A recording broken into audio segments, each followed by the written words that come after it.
President and quarterback of League Apps. My name is Jeremy Goldberg, and I am extremely excited to sit down with Rodriguez Gomes, who's the CEO of the Northern Virginia Volleyball Association, better known to me and the world as NVVA.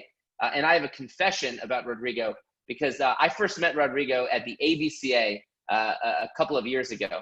And I remember, I think it was in Minnesota, I remember going to the AVCA and hearing Rodrigo come talk to sports organizations about technology and innovation. And I was a little skeptical because I'm usually like, I'm the guy who gets to talk about that stuff.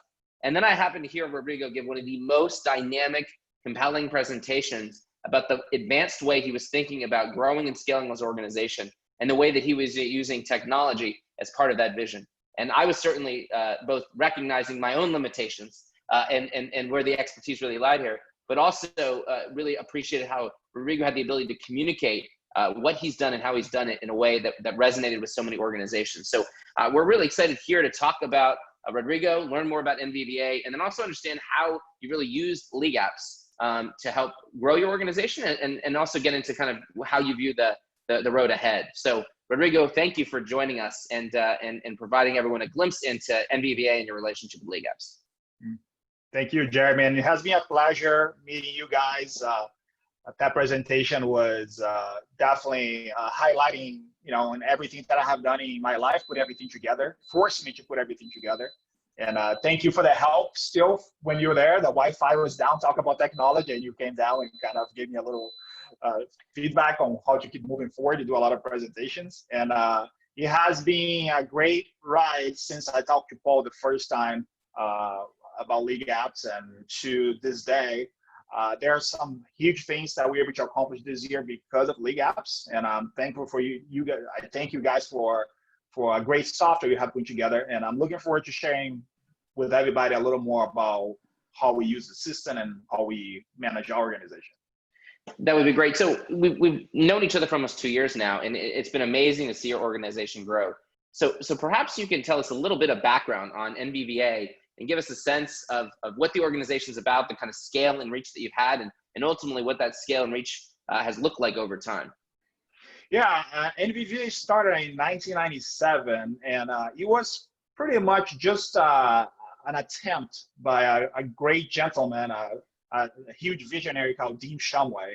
And he didn't see enough youth volleyball in Northern Virginia, Fairfax and Loudoun County. And he decided to just start bringing more youth volleyball to the area. There was more adults playing in the area. And he had a fantastic idea, which was to work with the middle schools and the high schools, trying to provide them with materials to be able to have a program, donate those materials in exchange for the space. And little by little, the idea started catching, and volleyball started growing exponentially in our area because of NVVA. And from 1997 to 2000, NVVA has been running out of the middle schools and high schools in the county. However, the good growth of sports, volleyball specifically, made for competition for court space a little bit of a challenge. And that's when NVVA decided to get its own facility, the Virginia Volleyball Center. And it's a beautiful facility. If you haven't been there, you should, because it's a volleyball only facility that has an indoor beach volleyball court, workout room. We're building a lab now, a performance lab with all the most high-tech things you can find. And at that point, though, the challenge was going from being a youth sports organization running off middle schools and high schools to running out a facility. And that became a big challenge for NVVA. And in 2013, after about 5 years in that facility, they moved there in 2009. I came in as a technical director, hired by an executive director, and the place was not doing so well at the time, and I was just there to help out and didn't plan to stay at all. And it just happened that the executive director at the time decided to leave, and they got stuck with me. They're like, well, you're the next in line, so I guess we're gonna have you take over this task of running this place. And little did I know that the place was really in really bad financial situation. And I didn't know much about how to get a volleyball organization from negative bottom line to a positive bottom line, but the only thing I knew was the efficiencies and procedures there are some things that would work anywhere, volleyball, any business that you might think of. And I started working on that, and I started cutting off things that didn't look like they worked. And I did a lot of numbers. I graduated from Brigham Young University International Business, so that's what I love to do. I love numbers for some reason, and ran a lot of numbers, and those numbers told me a story, and I wanted to change the story. And to change the story, I needed a lot of good automations, and that was my presentation at the AVCA, how to automate and make your organization successful. And we were able to go in 2013 from a negative 20% bottom line to nowadays we have a pretty healthy bottom line, except for this year with COVID, but historically we have had. And because of that, we're going to be able to be around for a long time, hopefully, if things don't escalate any more than what they are right now. Give the audience a sense of a little bit of your scale and reach in terms of number of kids, number of teams or programs, or kind of the magnitude and size of your organization. Yeah, so we have per year, I like to say we have about 3,000 registrations, unique registrations. So every year we have 3,000 people coming through our programs. And we do everything from little kids, 6 years old, all the way to seniors at 70 years old. So on the youth programs level, we run, I like to think, if not the largest youth league in the country, but one of the largest youth leagues in the country, Lando Youth Volleyball. Last year, we had 1,500 players on that league. On the club volleyball side, we used to have 70 teams, but that's what I learned on my research when I first started working at NVVA, that was not really what was the ideal way to keep things moving. So now we have about 30 club teams.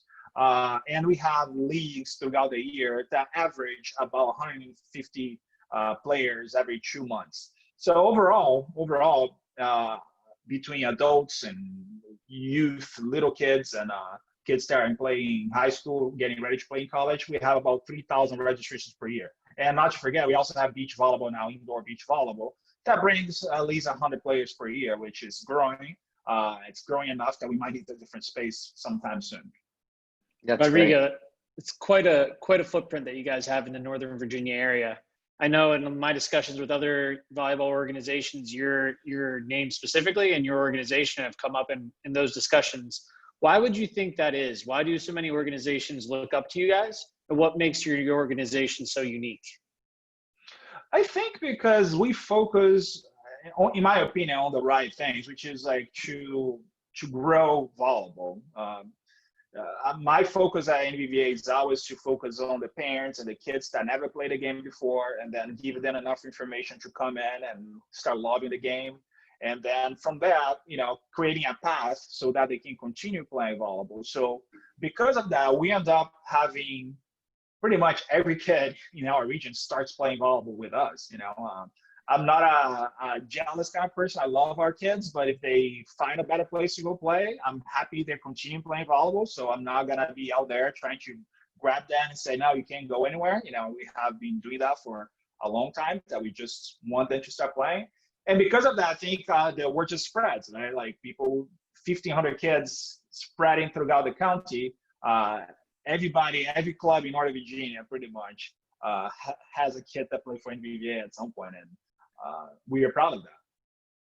That's awesome to hear. And obviously being around since 1997, you guys have been doing a lot of things right along the way. You touched upon this a little bit earlier on about how you've had success on the court, you're thriving within the community. But before using league apps, how are you guys managing your organization? And So we use many different softwares. When I started, I'm not gonna put any names out there, but we use most of the softwares that people use out there, and they work okay. But like I always like to say on my presentations, and we have talked about it. Like I do like flexibility. I do like to be able to create something more customized for the parents. Especially the parents, and all those other programs, softwares were just, I felt like I had somebody holding my arms and I couldn't do anything, and I just couldn't do anything. And I had some bad attempts, like really bad attempts. my team got mad at me because I went with a software that was not the best at all. And then after a couple of attempts, and I ran into league apps. And one thing that really caught my attention was the API. Jeremy and we talked about it. Jeremy said at the presentation, as soon as I heard the word API, I was right into talking to you because that's not the first thing people usually ask, right? And then when I saw that, I was like, well, I'm not sure if this is the best software out there, but I do know that they put some work into it, and they're not afraid to open up that work through their API because it's not something simple to do, and it's something that exposes the organization a little bit even. So I was like, well, it's worth a shot, and I made the switch at a very critical time for us, which is right before. So interesting fact for you guys, like it was right before our big tryouts that we have for club volleyball. My team was not very happy with me, my staff, because I was making that switch. But I had a feeling based on the company that I was working with before that I had to. What happened was the company that I was working with before got purchased by another big company. And a month later, everything, customer service became a nightmare. And then League Apps worked great doing the tryouts. My team, so great that my team was not trying to kill me. So it was a very important transition and a very well managed with a short time frame that we had. So Rodrigo, one thing that and I spoke about this a little bit earlier is, you're always someone that's trying to innovate, that's trying to stay ahead of the curve. And you obviously have an understanding and experience and a vision around technology. So I'm curious to know, like, and I go back to that presentation at AVCA, you had a vision for a technology stack, right? I think you recognize, which we now see a lot of organizations starting to recognize, that it's really about the suite of technologies you're using and how those technologies kind of integrate together to allow you to deliver the kind of experience that you want to deliver for your organization. So talk a little bit about your approach to technology in that stack, and your approach to integrations, and then specifically how you're using League Apps to power that kind of strategy. Yeah, so the first thing I realized, even though League Apps does have a website building system, but the first thing I realized was that like the website component of a registration system was not that important. I'm not talking about the registration system itself, like the customer experience. I'm talking about like a pretty website where rosters get created and things like that. And at first, that's kind of my mentality, or in overall, the whole mentality is like, oh, we want a system that makes it easy to create rosters, to put schedules and things like that. And I'm talking about the front end, the user interface. And little by little, I started understanding that like the most important thing was the back end and how the customers is actually making the final purchase. Like they want to be able to find and pay for what they want as quick as possible with as much information as possible. And the systems that I was working with, I didn't see that. I just saw like a pretty website, but then a horrible backend. And not only that, I wanted to make sure that my marketing system, my customer service system, was also connected to my registration, because once a purchase is finished, I know that on my marketing system that athlete doesn't need to see an ad anymore. They don't need to get an email anymore. Parents do love the component. Like, and there's two different things, right? There is an organization with 10 teams with maybe 100 athletes per year. There's an organization like us with 3,000, right? Even though we try every day to be more personal and trying to create like a really close relationship with our athletes and parents, it's difficult because we have so many people. So what's the best way to do that? Integrating things so that people, the parents and the athletes that are receiving the information that they want, the information that fits their profile. So with that, we start using customer service desks, systems, so that support is made in a faster way, and internal communications are done in an appropriate way. We use marketing automation systems. We use now CRM, customer relationship management systems, and then all those things, they have to have some type of integration. If they don't, you just log in different websites and trying to figure out, oh, what's the name of the player? Jones. Okay, where's Jones here? Where's Jones here? Where's Jones here? Ideally, you want to go one place and find everything. And that's my end goal. trying to get to that. I'm getting pretty close, and I'm counting on you guys help together. Yeah, we love being that kind of operating system that plugs into these other tools. I think last I tracked, I think the average organization that we saw, particularly those that are growing, we're using at least 6 technologies to run the organization. So I'm curious, what is the number of tools that you think you're using to actually run your entire organization? And then you mentioned a few tools in particular, like your customer service system that you're managing your customer service efforts and your marketing automation. So maybe you could explain a little bit about specifically how you're even using those tools to kind of deliver a better experience. Yeah, and it's important for everybody that's watching this to understand. And by tools, to me, means every single thing that my staff has a learning curve, right? So for me, Google Sheets is one tool. Google Docs is another tool. Everything has a learning curve. So if you count everything, we use about 30 different tools to be able to manage the organization. They all somehow integrate. Google has 10 different tools that we use. Then we go into League Apps and etc. And for marketing, for instance, when a client comes in, a parent comes in, and they're looking for a program, the first thing that we want is to capture their lead. If they visit our website and they leave, we want to make sure that we can capture their lead. On League Apps, what I really like, and I spent some time a couple weeks ago actually cleaning up this part, is like I like that there's a pixel. You're able to add the pixel easily on the back end, the Facebook pixel, the Google Analytics pixel. That's what allows you to track the visitor where they go, right?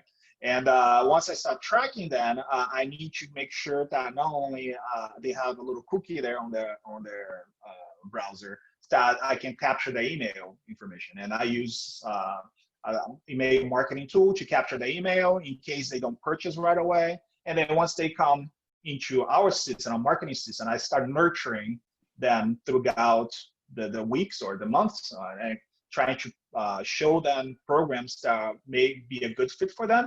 And then when I come back to actually make a purchase, how League Apps helps is that there's that pixel on every page of the website on the registration system. So I know if they came in and they didn't buy, I know they're ready to buy, but they haven't bought, so maybe they need a little more information.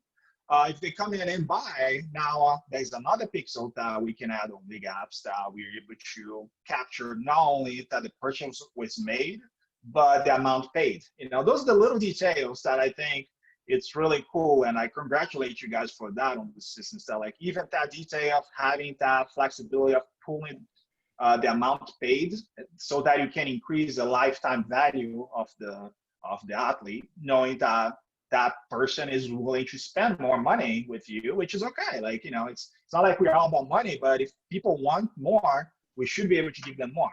And then after all that's done, they are closed for that program. That means like don't serve that program to that athlete anymore.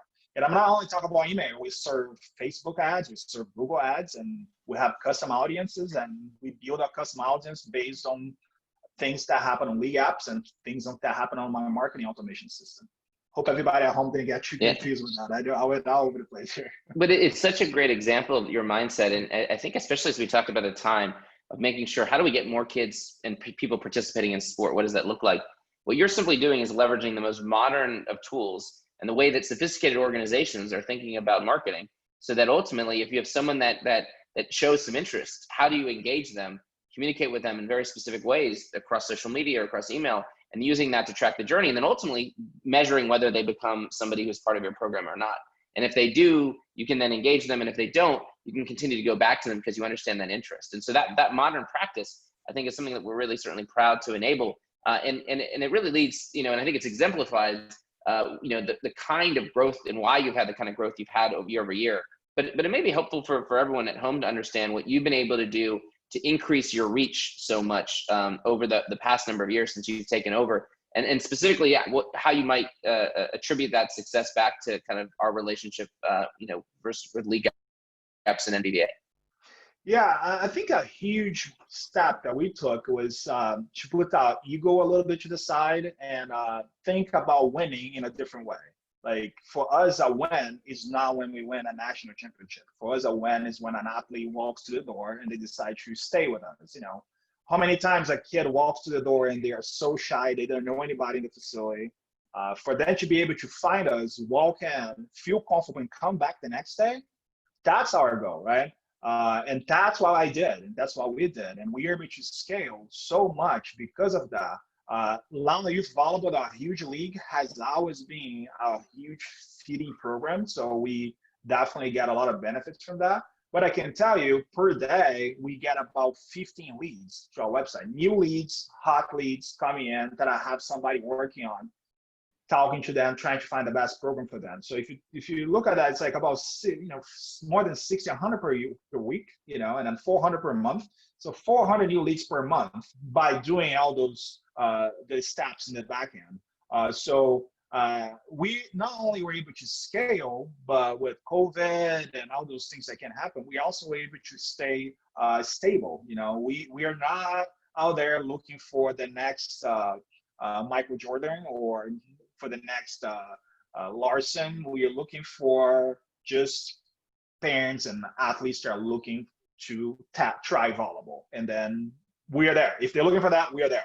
And then once they come in, we try to provide every single type of information and communications for them to continue with us. One thing that we're doing with the partner that you guys have as well, I think we all met together, Team Genius, the ABCA. One thing that I really want to get to the point with Team Genius, and I'm working towards that, is even when you do evaluations, depending on the grades that the athlete gets to the evaluations, serving them the right programs based on their grades. So if they had a low grading on passing, so say, hey, we have a passing clinic and this should be good for you, And when you talk about 3,000 registrations, that's a lot of grading, but if you create the right processes, you can. And then that's pretty much you watching Netflix and not watching comedy if you like drama better.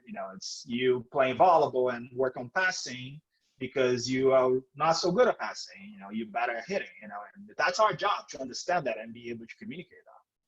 Yeah, as I distill what you're sharing, and as you talk about kind of the ingredients for your success and scale, it seems ultimately the way that you leverage league apps and more broadly the way you've built integrations on top of that operating system ultimately is first to deliver an amazing experience, to be intentional about every interaction they're having with you as an organization, from the time they get to your website for the first time to the time they get to your facility, and what that journey looks like. In addition to consistently thinking about how you're innovating that, like as you're mentioning the coaching and evaluation experience. It seems like the second thing is that you're able to then manage effectively through your operations a complex array of different kinds of programs. So the ability to have a league that you operate that then feeds into your club program that's more competitive, or that you have a beach volleyball as an alternative, you're able to also service the adult market. The ability to do so many different things, I think, comes from that mindset of thinking about the systems and processes and ultimately the technology that I think are connected to that. And the third thing is you're constantly innovating, right? So that you can try and think about new things because you have the infrastructure and mindset, so you can continue to figure out what's next for you all. So I just commend you on that kind of innovation. Yeah, thank you. And to give you a great example of how that innovation and good partners, and again, I give you guys credit for that. And I emailed Melissa the other day and said, hey, just give you some credit for this because I know it's a tough time, and people are very, emotive, sensitive nowadays with COVID and everything. And I'm sure your sales team is kind of dealing with a lot. So I told her, like, hey, just want to give you guys some credit because when COVID hit, our league, our big league, went from 1,500 athletes to 650 this year. And going back to something you mentioned about offense versus defense, that was one of the decisions that we had to make with that, is because I had the option to keep pushing the league, even though COVID was making things a little unknown, right? But by pushing it, I could be poking the wrong bear by people saying, hey, why is this organization pushing so hard to play volleyball? Nobody knows it's safe. So what we did was, we did what we thought was right. We just kind of let people that wanted to join, and then we didn't push marketing that hard in there. We just did through our social media, use some ads and stuff like that, but we didn't push too hard. So our league became smaller than in the past, but it's happening, right? I didn't want the league not to happen. That would not be good for volleyball. So, but with that, one interesting fact is that high school volleyball did not happen in our region. And they just said, we're going to push high school volleyball to the spring. And my league is usually a middle school league. And we do have a high school component to it that is just individual registration. And I have that set up in League Apps as individual registration. And usually kids that don't make the high school team get to play on that league. Well, when the high school teams didn't have anywhere to play, I was thinking like, well, how can we help? What can we do? Do we create a separate league? Do we try to market something different? It's like, well, why don't we just create within the same league a function that the coach for the high school or a parent or somebody can just come in and sign up their own team, right? If I was using another system, I would not be able to do that. And that's the credit that I'm definitely giving to you guys. I went there and turned that on and said, allow to register your own team. So then you have now parents and high school coaches registering their own team to play in this league. And then we end up going from a very small league to, we made about $100,000 out of that league this year, you know, because of that. And that's going to pretty much save the year. It's that change. That's amazing. And what's also so compelling is if you just think about it, it's likely that so many of those kids, I know, for example, in the area that you're operating, have been told that they're going virtual till at least at the end of January for a lot of these schools. And so this is their form of socialization. So if they can do that safely and they can do that as part of a community, that's really critical for these kids, both their mental health and physical well-being, as they don't have the high school sports to rely on. So it's great to hear. Yep. It was great. And our job, I believe, is to serve as a resource. Like you guys are trying to serve as a resource to us. We need to serve as a resource to our athletes and parents. So that's what we did. No, it's awesome to hear, Rodrigo. I know one of the most rewarding parts of my job here is I get the opportunity of meeting our partners before they become our partners and help them work through that transition of coming onto League Apps and becoming a part of our community here at League Apps. You touched on a little bit of how we helped you out with the registration with that league specifically, but I'd love to hear what's been the most surprising part of your partnership with League Apps, especially during the last 6 months during COVID. I'm surprised the system doesn't break sometimes because we move things around a lot. And I have seen a lot of systems breaking. The more customizable you make a system, the chances of breaking are much higher, right? And League Apps is, as you come in, you can choose adults or registration or family registration. That's already one huge thing that changes everything that happens on the back end. And then as you choosing a class, a camp, or a league, it changes how things work on the back end, and all those changes happening. And it's because it's so flexible. There's a lot of things in the system that you can customize, and that's the customization without breaking. I have never had maybe 1 a.m. maybe for 5 minutes you guys were down, but other than that, the system's always up, and customer service has always been great. We have been able to get what we needed. Paul, I know you had to deal with me at the beginning. I'm sorry about that, but even though I had some tough questions right there, you were able to provide all the information I needed to make the transition. So, you guys have a great culture. I was fortunate to be able to be there with you guys and meet most of your people there, and that was great. And so really have not only great things to say, not anything bad to say about the system for sure.